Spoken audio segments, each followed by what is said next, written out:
You're tuned in to the Event Gems podcast, the podcast where coaches, consultants, and speakers learn how to produce transformational and profitable events. I'm your host, Natasha Wright, Chief Experience Curator at the Diamond Butterfly.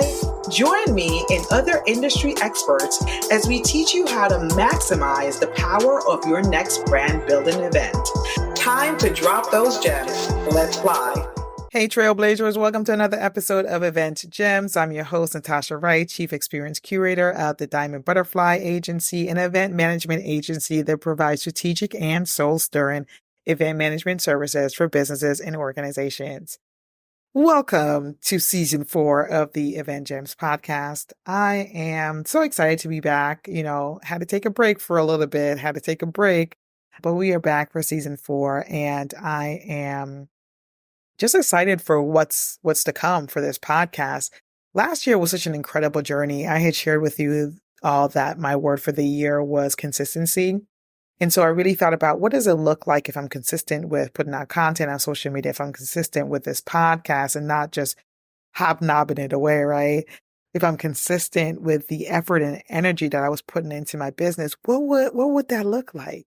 What would that look like? I really challenged myself to adhere to and embody my word for the year. And I have to be honest with you, last year was probably, let me not even say it was one of the most I keep trying to minimize it, but it was the most challenging year I've had since I have been a full-time business owner. And yes, even more challenging than COVID. Because I became a full-time business owner in 2019. I got laid off in December of 2019, transitioned into full-time business owner, I would say January of 2020. And we all know what happened in the year that we will not speak about. We all know what happened there, right? And so really thinking to myself, all right, I'm going to bet on myself, right? I'm going to bet on myself. I'm not going to lie. During that time after I lost my job, I had been looking for another job. But I did say to myself, all right, I'm going to give myself 3 months because at the time I did not feel prepared to go into full-time entrepreneurship. At the time I was side hustling it and I did not have enough clients to sustain me with monthly revenue for me to feel comfortable going full-time. But I did say, all right, I'm going to give myself 3 months to test out this full-time entrepreneurship and see what comes of it. And we all know what happened 3 months after January 2020. So it was definitely a challenging time. But for me, it became an opportunity, right? It became an opportunity because I know I wanted to go deeper into event management. I had done my certification the year before. Previously with the other projects that I was working on, I was doing all types of other services too, right? I was doing social media management, marketing, event marketing, and things like that. But with my business for the year, when I went into 2020, my goal was, okay, I'm going to, the thing that I'm going to be pushing is really the event management portion of my business, right? That's what I'm really going to be talking about and going deeper on. So as a result of me wanting to do that, I'm researching online. I'm looking at different industry newsletters, industry blogs, gathering and seeing what is the latest that's being said in terms of people utilizing events as a marketing strategy, event-driven marketing. So when the pandemic hit, because I had been in research mode, and subscribe to newsletters that are thought leaders in the industry, I really saw where I could gain the competitive edge at that time, right? Because one of the newsletters has, I believe it was like 75 to 80% of event planners or event managers had never done a virtual event before. And so that signaled to me that if they had never done a virtual event before, and here are some of the people who have probably been in the game for 15 years, 20 years. They have way more experience than I do, right? But if they've never done a virtual event before, that means that the playing field has now been leveled for me, right? Like that's what I thought to myself. not from the perspective of resources, because I don't have a big team. I do have someone who supports me with the event, but I knew that from a skill set perspective, that means that the playing field was leveled, or at least that's how I approached it in my mind. That meant that I just needed to learn how these virtual platforms work. All of the new platforms that were popping up as a result of COVID, as a result of us being home and us having to go virtual so quickly, I decided to research all of them, test them out, sign up for the 2-week free trial, 1-month free trial, whatever it is, and then work with clients producing their events on some of these platforms. So I really became an astute student of these platforms. And so that's the leverage that I use in that early full-time entrepreneurship period that allowed me to attract business. So that was really my differentiator. I always talk about from the event perspective that, what is your event experience? And that's going to be your differentiated edge. And of course, when you think about it from a business or branding perspective, it's always around, okay, well, what differentiates you from someone else? Well, that was really what differentiated me in terms of, people within my network or people that might know me. A lot of people knew that I was really good, and I was doing some dynamic things with the online virtual platforms outside of Zoom. So I was a student at a lot of these platforms, and so they would refer me. So that was really my differentiated edge. Once things started to open up, and I was working primarily with organizations, and so typically with a lot of organizations, what they do is they'll have their members, or they might have persons from their team plan their events who didn't really fully understand some of these virtual platforms. So that's where they would come to me. But now when things started opening up, then they reverted to what it was that they were doing before, where they would have their team or they would have their members plan their event. So I definitely saw a shift and a downturn in terms of the business that I had. And additionally, at the end of 2022, all of the services that I no longer wanted to provide, and some of them were retainer services, I decided that this was it. This is the end of it. I transitioned out of some of those retainer clients that I had. So coming into 2023, it became a whole different type of year. I had about 4 retainer clients previously that were services that I no longer wanted to provide. I phased myself out. So now coming into 2023, it's a year that I was fully transitioning and saying, these are the services that I'm offering, right? So it was not only a pivoting season, but it was also a transitional season in terms of the finances, right? And it was a challenge. It was a challenge. And I keep wanting to say one of, and maybe it is going to be one of because there's more to come, but I'll say as of right now, it was the most challenging season for me in business, especially the first 2 quarters of the year. One of the things that I really gained from being an embodiment of my word of the year was in terms of consistency was honoring my spirit. Earlier in the year, what I got in my spirit was to get your foundation in order. And I believe I had shared it on one of my previous podcast episodes as well, is to get your foundation in order. Get your foundation in order. We can have a nice front face in business, but what's happening in the background? And the image that I got was the house built upon a sand versus a house built upon a rock. House built upon sand, water comes, washes the sand away, the house crumbles, right? House built upon a rock or stone or something that has a sturdier base, it's not that easily shaken. And that was what I got from my spirit, that's what I need to work on. Like, what does the foundation of my business look like? And so that led me to be really specific about the thing that I'll need to work on within my business. That awareness, that spiritual strategic insight let me know exactly who I need to work with. And that's how I ended up choosing my coach. It's somebody that I had been following on social media for a while. She was opening up her new coaching program. And once I saw some of the things that was going to be covered in her program, I knew that she was the person that would be able to support me with where I was and that insight that I got that I need to work on within my business. So in addition to having less revenue, now I am hiring a coach. And I am hiring a coach because it was about betting on myself. It was betting on myself. And one of the things that I really loved about my coach, shout out to Brittany Janine, is that with her program, it wasn't about, well, how much money you're going to make, 7 figures in 6 days, any of those claims. The claim was that you're going to get the foundation of your business in order and the foundation of your brand in order. And so that's what I really loved about the program.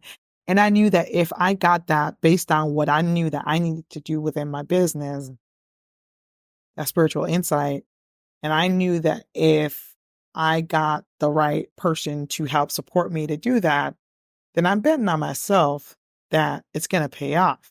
That was the most I've ever paid for a coaching program. I've never been a part of a coaching program before. That was my very first one.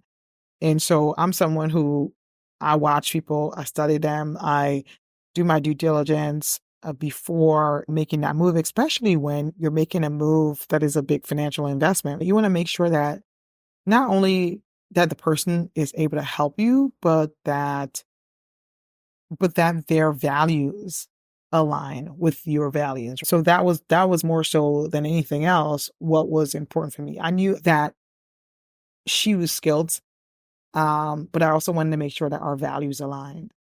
And so once that's aligned, it's locked and loaded. We about to go, right? And so I was happy that I was able to find her at the right time. The next coach that I ended up investing in for 2023 was an event coach. Because now that I have the foundations in order, I knew that I need to take it to the next level, and I need to get someone who's specific in being able to support me with my niche of a business, right? So I hired my event coach, Dr. Shauna Scott. Shout out to her. And she really helped me with strategic alignment and pricing and being able to set up contracts and negotiate contracts. And I felt like those two programs or those two services that I got really put me in a great place strategically for where the remainder of the year was going to take me. And again, so mind you, this is why it was tough, right? So I'm investing, let me say that. I'm investing in coaches for the first time. I'm investing in 2 coaches for the first time within a year. My revenue stream is less. So I don't even know if I made the right decision here, but I just knew that I had to bet on myself. So that's what I did. I knew that if I invested in myself, if I invested in my skill set, if I invested in my business, it was going to pay dividends. I was making the right strategic move for myself, for my business at the right time. And I think a lot of times as business owners, I've heard people share, like, oh, I've joined this coaching program, or I've gotten with this service provider, and I don't feel like I spend so much money out, and I don't feel like it really helped me. And I think a lot of times business owners jump the gun as to what it is that they need, or they're not aware enough to know what it is that I need at this specific moment in my business, right? Is it marketing? Is it operational support? Is it team support? Is it messaging support? Social media is filled with a marketplace of offering. And so you might think it's one thing, but you might be jumping the gun with funnels or operations when there's things in the background, right, that you need to be working on before you need to do those things. So I don't know what that is for you, but I'll just say it. I'm just going to say it, right?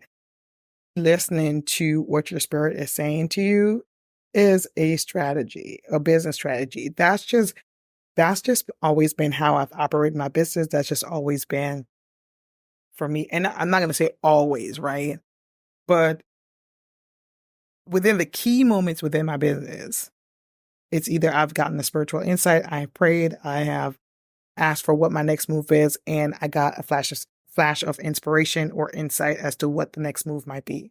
So that might be what it is for you, but outside of that, it's really being self-aware and not getting caught up in the flash of a coach or the flash of a service provider or a flash of this new quick thing that promises that quick win, but really strategically thinking about your business from the perspective of the long haul, not a quick thing, but the long haul, right? And so if it's for the long haul, it's going to take some time. It's going to take some time for you to get to exactly where it is that you need to get to. So don't be in a rush. Don't be in a rush that you skip the steps. Don't be in a rush that you spend more money than you need to. So that's really my insight or something that I gleaned because I knew I need to get the foundation in order. I need to strategically set my brand up in a place that was going to attract the clients that I wanted to attract, right? I need to hone in on some of these things. There are things within the background of the business that I need to work on. I need to get organized. And so those are the things that I worked on first. And then I got deeper into the specifics of my industry niche in terms of coaches that I ended up hiring. I hope that you think through what is your next strategic move and ask for guidance. Ask your spirit to guide you as to what your next move is, right? And I know now I'm just sort of talking, but I felt like that really needed to be said. I felt like that needed to be said because it can get frustrating, right? It can get frustrating as a business owner. You're like, I should be further along. I should be doing more. I could be doing more. You look on social media, there is other people that maybe they started the same time as you or they started after you and you have this perspective that they might be doing better than you, but it's really stepping back and saying, I'm running my own race. I'm running my own race and I'm in this for the long haul. Last year, like I said, was the most challenging year for me as a full-time business owner, but it really set me up. It really set me up in the later part of the year to bring on some amazing, well-fit clients. It was almost like I had to let go of what I didn't want in order for me to get what I wanted. And we hear this all the time, right?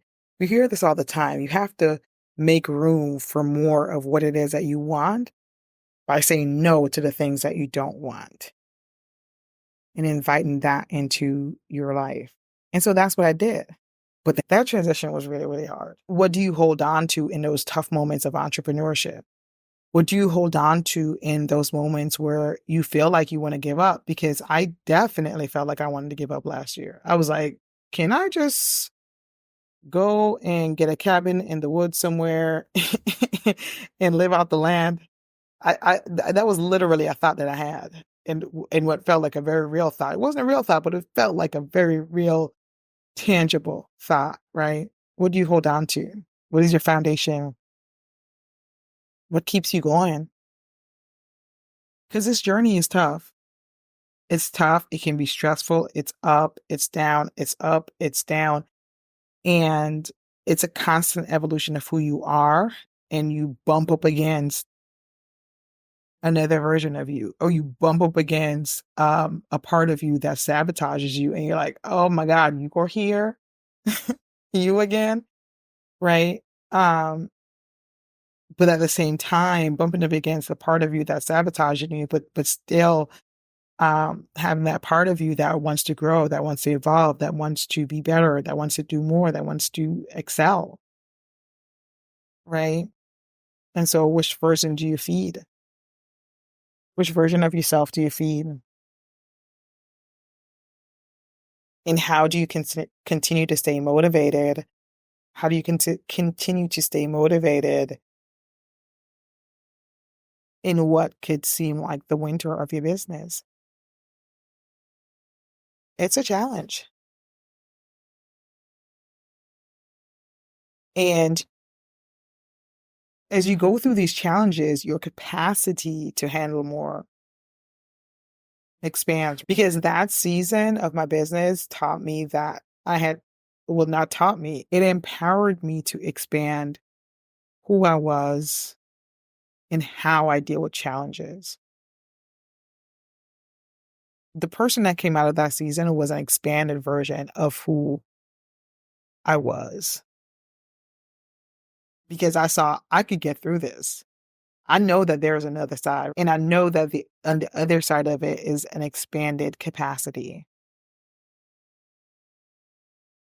It's an expanded capacity to view challenges not as challenges and not as obstacles that stop me, but as opportunities for growth. Challenges are opportunities for growth. They always are, but it's very difficult for us to see in that moment, right?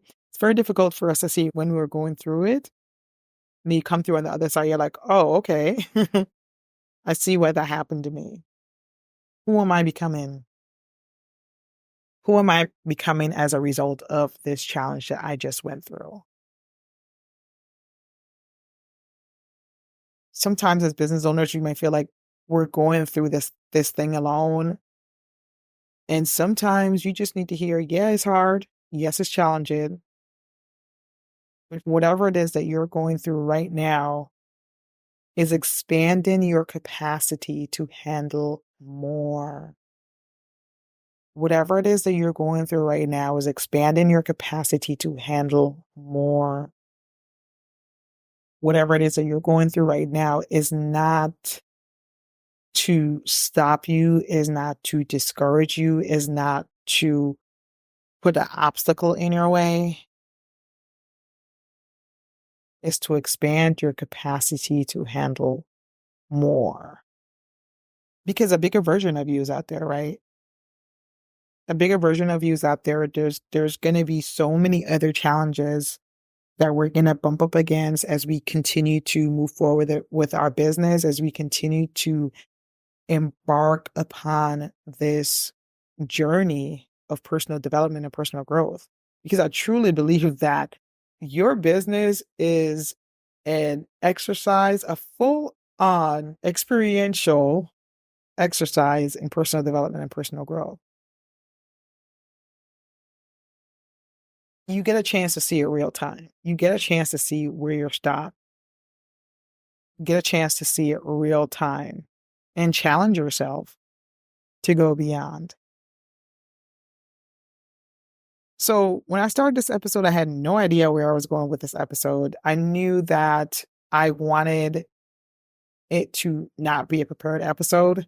I wanted the conversation to kind of go where it went and however it went and however it showed up. And it went here. And for me, the message is whatever you're going through, this challenge is expanding your capacity to handle more. That's for you. That's for me. And I think I'll end this episode here. I'll end this episode here. First episode, season 4. We made it. We're here. And before I sign off, just as a way for me to put a pin in this episode, and I love to always share what my word of the year is. I know we're in June. We're in the second half of the year, but my word of the year for this year is discipline. My word of the year this year is discipline, and I will be sharing some ways that I am embodying that as we go throughout this season. Well, thank you so much for being here. Thank you so much for spending the time. Thank you for liking, sharing, subscribing, downloading, all of those things with this podcast. This podcast is truly a labor of love, and I'm excited for you to hear from some of the incredible guests that I have lined up to support you with your life, business, and of course, events. So until next time, I hope you caught those gems now. Let's fly.